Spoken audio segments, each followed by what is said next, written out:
A menudo, cuando pensamos en el sistema de justicia, buscamos una especie de claridad clínica, ¿no? Claro, totalmente. O sea, imaginamos que un juzgado funciona como una máquina de rayos X moral.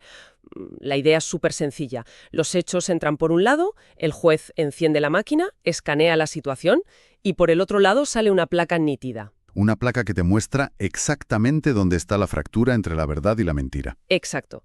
Esperamos que sea binario, ¿sabes? Blanco o negro, culpable o inocente. Bueno, pero, a ver, esa es una expectativa que nace de nuestra propia necesidad de orden.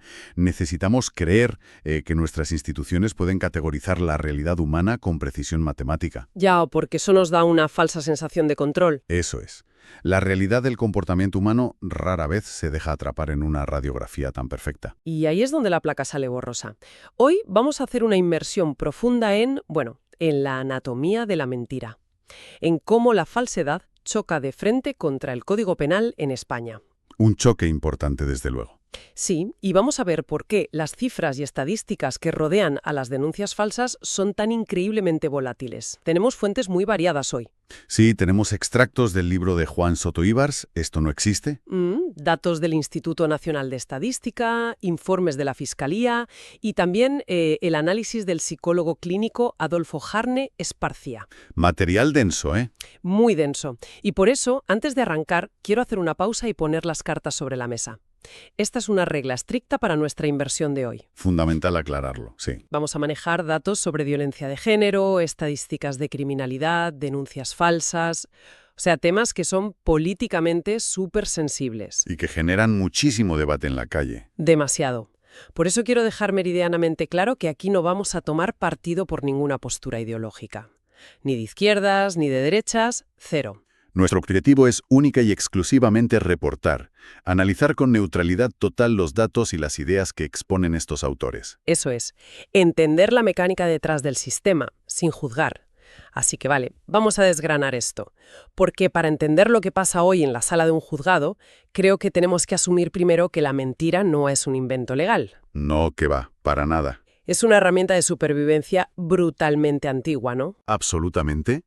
Y de hecho, si observamos la psicología clínica, y concretamente los perfiles que traza el doctor Adolfo Harne Esparcía, vemos que el engaño no aparece de la nada por arte de magia. Claro. Cuando una persona se encuentra en una situación de estrés emocional extremo o percibe una amenaza a su entorno vital, tiende a proyectar su agresividad utilizando las opciones que tiene disponibles. O sea, reacciona con lo que tiene a mano. Exacto. Y esto se intensifica muchísimo en situaciones emocionales límite. Y fíjate, esto no es para nada exclusivo del ser humano moderno. No, de hecho hay ejemplos en el reino animal que son fascinantes. Estaba leyendo sobre el ave chorlitejo, por ejemplo. Ah, sí, el chorlitejo colirrojo. Ese. Pues resulta que cuando ve a un depredador acercarse a su nido, finge tener una ala rota. O sea, literalmente hace teatro. Se tira al suelo, ¿verdad? Sí, se arrastra, emite sonidos de dolor, todo para que el zorro se fije en ella y se aleje de los polluelos. Una táctica de distracción pura, como las plantas carnívoras, que también aparentan ser inofensivas o emiten olores dulces para engañar y atraer a sus presas. Totalmente. Pero el ejemplo que me voló la cabeza es el del tigrillo, el gato margay. Uf, ese caso es espectacular. Es que, a ver, este felino caza a monos tití y no usa la fuerza bruta.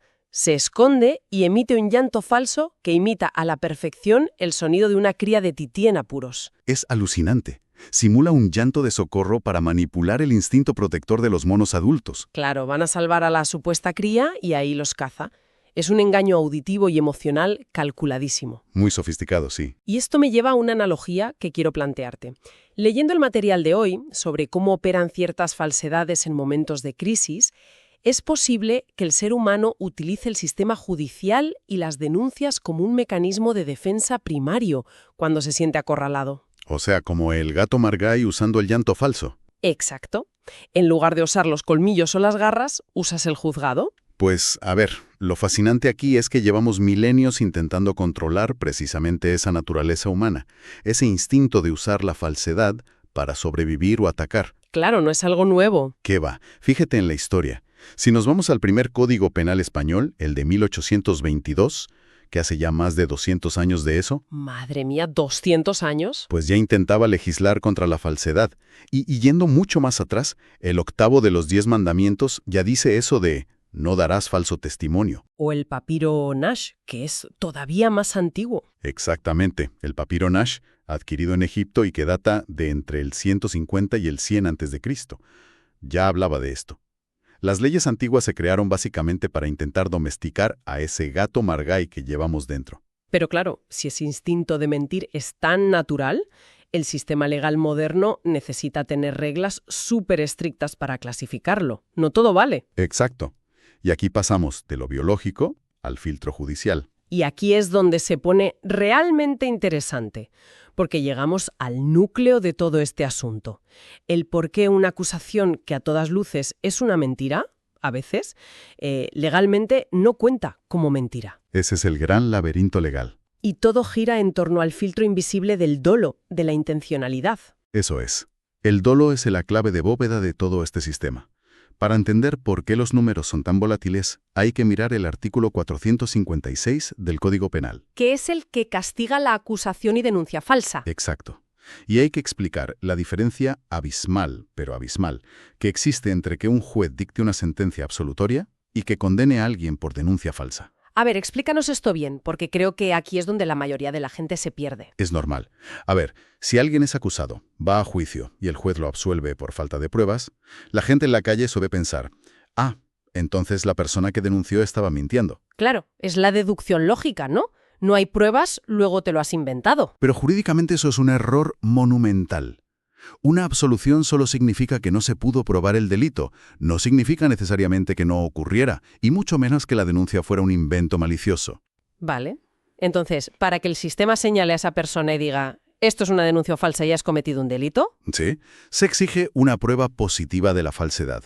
Y aquí viene lo gordo. Hay que demostrar el dolo, la intencionalidad de mentir. O sea, demostrar que tú fuiste a comisaría sabiendo que todo era mentira, única y exclusivamente para hundir a la otra persona. Exacto. Y piensa en la dificultad de eso. La intencionalidad es una actitud personal. Es un estado emocional que ocurre dentro de la cabeza de alguien. ¿Y cómo demuestras eso en un tribunal? Pues es dificilísimo. Especialmente, fíjate, porque la gran mayoría de estas acusaciones, sobre todo en el ámbito de los conflictos de pareja en España, se basan en supuestas amenazas verbales. Claro, cosas que pasan en la intimidad. Eso es. Un insulto en el pasillo, una amenaza a puerta cerrada, cosas que no dejan rastro físico. No hay huellas dactilares de una palabra. Es como el portero de una discoteca VIP, ¿verdad? ¿Cómo es eso? A ver, piénsalo. La mentira llega a la puerta del juzgado y el portero la deja entrar. Inicia todo un proceso legal enorme, pero cuando llega el momento de decidir si esa mentira puede entrar a la sala VIP de las denuncias falsas oficiales, el portero le pide la pulsera del dolo demostrable. Eso es. Y como es una amenaza verbal y no tiene pruebas de esa intención maliciosa, no lleva la pulsera. Entonces el portero no la deja entrar a la estadística VIP. Y no solo no la deja entrar, sino que la echa por la puerta de atrás, al callejón oscuro de los sobreseimientos. Ese es el punto crítico de toda esta inmersión profunda. Totalmente. Como no se puede demostrar judicialmente esa intencionalidad, el juez no abre un proceso penal paralelo para investigar si hubo falsedad. No se molesta porque sabe que no llegará a nada. Entonces, el caso se archiva. Pasa directamente a la carpeta de sobreseimientos, ya sean libres o provisionales. Y se cierra. Se acabó. Y esto significa que, numéricamente hablando, en el Excel del Ministerio, no consta como denuncia falsa. Para nada. Es invisible. Aunque la acusación en su origen fuera una mentira absoluta e inventada, estadísticamente es solo un archivo más. Y de esta incapacidad legal de probar la intención, nace la guerra de los datos. Claro. Porque los datos se vuelven súper maleables, ¿sabes? Puedes construir la novela que quieras dependiendo de la carpeta que mires. Vamos a hablar de eso porque las cifras que recoge Juan Soto Ibars en Esto no existe ilustran esta volatilidad perfectamente. Empecemos por el dato de la Fiscalía. Sí, el famoso porcentaje. Según los datos oficiales, desde 2009 hasta 2024, el porcentaje de denuncias falsas ronda el 0,001% o el 0,0082% si miramos los datos actualizados. Estamos hablando de unas 188 condenas firmes por denuncia falsa frente a casi 2,5 millones de denuncias presentadas por violencia de género. O sea, una aguja en un pajar. Si tú solo miras este dato, concluyes que la denuncia falsa directamente no existe. Pero claro, es que ese dato solo cuenta a los que entraron en la sala VIP, a los que se les probó el dolo sin lugar a dudas. Exacto. Pero si nos vamos a la otra cara de la moneda, al callejón trasero de los archivos, el panorama cambia radicalmente. Los números del libro son impactantes. Los sobreseimientos provisionales suponen sistemáticamente entre el 35 y el 42% de los casos. Más los archivos definitivos, que son otros 2 o 4%. Y el autor expone que si sumas todas las absoluciones y los archivos, resulta que el 75% de las denuncias terminan en la nada legal. El 75%. Es muchísimo. Y además, el 50% de las denuncias son por lesiones leves sin daños. Un supuesto empujón, cosas así que, de nuevo, entran en el terreno de lo indemostrable. Y si conectamos esto con el panorama general, vemos cómo la rigidez del Código Penal crea un punto ciego gigante. Choca contra la realidad social. Porque detrás de esos archivos hay personas, claro. Hay un drama humano terrible. Para el sistema es un archivo provisional que no cuenta ninguna estadística negativa, pero el acusado en falso durante ese proceso puede perderlo todo. El estigma social, el trabajo. Y cuidado, que puede pasar un año sin ver a sus hijos por las medidas preventivas. Aunque luego el caso se archive, el daño está hecho y es irreparable. Entonces, ¿qué significa todo esto? O sea, si las estadísticas cambian de forma tan extrema dependiendo de quién te cuente la historia, ¿cómo podemos estar realmente informados? Pues asumiendo que los datos oficiales a veces solo muestran la punta del iceberg legal, no la realidad del comportamiento en las calles. Es que parece un espejismo. Pero para entenderlo mejor, y no quedarnos solo en este ámbito específico, creo que es súper útil mirar el panorama criminal general. Es un ejercicio necesario, sí. Porque la ley aborda la falsedad en otras áreas de forma muy distinta, ¿verdad? Parece que la justicia prefiere 1000 veces lo tangible frente a lo verbal. Sin duda. Y si te vas al título 18 del Código Penal actual, el de la Ley Orgánica 10.1995, Ajá. pues ves cómo castiga duramente la falsedad material. Por ejemplo, la falsificación de moneda te puede caer de 8 a 12 años. ¡Ostras! Sí. Y luego el artículo 395 castiga la falsificación de documentos oficiales o privados o mercantiles. O el 401, que penaliza la usurpación del Estado civil. Robar la identidad de alguien, vamos. Eso es. Y mira, si cruzamos esto con las estadísticas generales de criminalidad, hay patrones clarísimos. ¿Cómo cuáles? Pues sabemos que los hombres cometen muchísimos más delitos a nivel general. Por ejemplo, en delitos contra la seguridad vial, los hombres representan más del 90%. Que son cosas objetivas, ¿no? Saltarse un control, alcoholemia. No hay intencionalidad dudosa ahí. ¿Te pillan o no te pillan? Exacto. Pero fíjate, las mujeres destacan estadísticamente en otro tipo de delitos, principalmente en delitos contra el patrimonio, como los hurtos, donde llegan al 68%, y también en estafas. Vale, el engaño. El engaño, sí.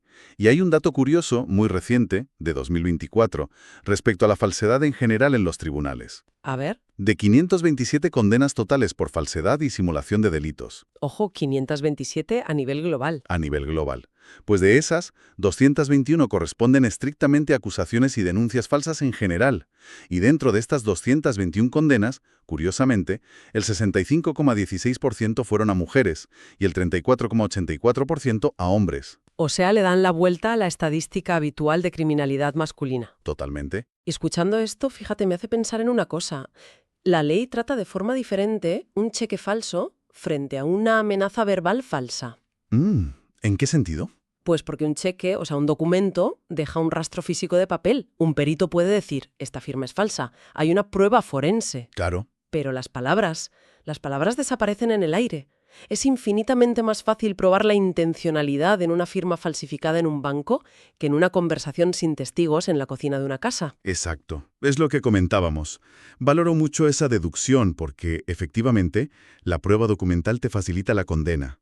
Te da algo material a lo que agarrarte. Mientras que el dolo verbal Es un fantasma judicial, un espectro. Como no lo puedes tocar ni medir objetivamente, los jueces tienen que aplicar el principio de presunción de inocencia y archivar. es como intentar atrapar el humo con las manos. Tal cual. Por eso las estadísticas basadas puramente en sentencias firmes por acusaciones verbales siempre van a rozar el cero. Porque el filtro probatorio es casi inhumano. Claro. Bueno, creo que esta inmersión nos ha dado una perspectiva brutal. Para cualquiera que nos esté escuchando, consumir noticias sobre esto a partir de ahora va a ser diferente. Debería serlo, sí. O sea, entender esta barrera gigante que existe entre una mentira fáctica en la calle y la dificultad legal extrema de probar la intencionalidad en un juzgado, creo que nos convierte en consumidores de información mucho más críticos, ¿no? Absolutamente. Porque vemos que las verdades y las mentiras no siempre encajan de forma limpia en las celdas de una hoja de cálculo. Los números tienen matices y los sobreseimientos son ese agujero negro donde desaparecen muchísimas historias. Y esto plantea una pregunta importante, fíjate. Dime. Nuestro sistema judicial está diseñado bajo la premisa garantista de que es mejor liberar a 10 culpables que castigar a un solo inocente. Una base de nuestra democracia, claro. Sí, y es necesario. Pero la pregunta es, ¿cómo reconciliamos eso con el daño colateral? Uf. Hablamos de la destrucción emocional, económica y social que genera un proceso basado en una acusación falsa, que al final simplemente se archiva. Sin consecuencias legales para quien mintió. Exacto. No deja rastro estadístico, pero deja cicatrices vitales imborrables en el acusado. ¿Acaso llegará un día en que la tecnología o la psicología clínica nos permitan medir de forma empírica el verdadero peso de la intención humana? Qué reflexión más potente. Es verdad, mientras no podamos medir la intención, tendremos que convivir con esta imperfección del sistema. Y con esa pregunta resonando en el aire, nos vamos a despedir por hoy. Gracias por acompañarnos en esta inmersión profunda. Nos vemos en el próximo análisis.